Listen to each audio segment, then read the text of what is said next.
Emily Deem is live in Oshkosh. Checking out the WPS Farm Show. Good morning, Em.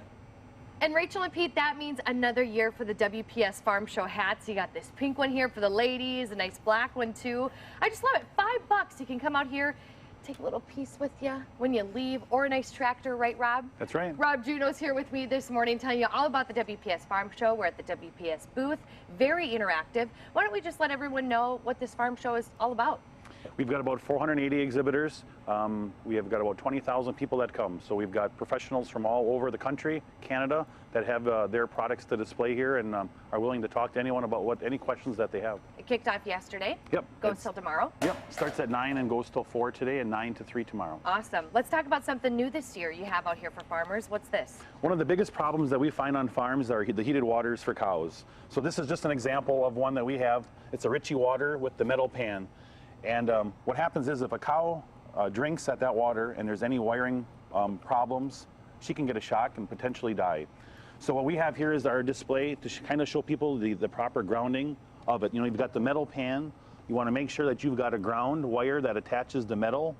And then we also have the ground rod, or the ground wire here, that attaches to the ground rod. And that ground rod, this is obviously tipped up, but that ground rod would go into the concrete. And then the concrete itself, you have an equipotential plane, which means that there is a grid of steel underneath the concrete where that cow stands. What you're trying to do is get the cow to stand at the same potential that this water would be. If that's done, if there's any problems, that cow would be at the same potential and she wouldn't get a shock. And Rob, hopefully it would even trip the breaker if there was a problem. Why do you think a lot of farmers don't have this type of installation? You know, it's actually in the handbook for the proper installation of the water, but I think most people just decide that it works without having to do it, so they skip it. So it's quick and easy. Well, let's go over here because you have some other examples of some wiring underneath that's not good. Well, we've got the farm rewiring program, and when we've been out on farms before, these were some of the connections that we found.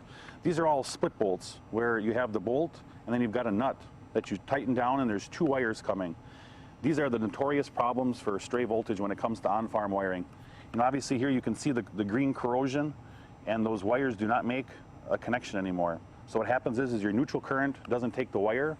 It can go down the ground rod, get on your water line, and that's how stray voltage becomes a problem. So these were just little examples that farmers had given us from after they had rewired. Wow. And they updated it using our program, so it was a good thing because these are the hazards on farms. And if anyone has questions, you're here to help. That's why you're out here. Yep, we've got agricultural consultants in the booth, some of our support staff, and electrical engineers. So. Awesome. Rob, thanks for being with us. Like we said, doors open today at 9 o'clock. Go to our website to learn more. We'll send it back to you.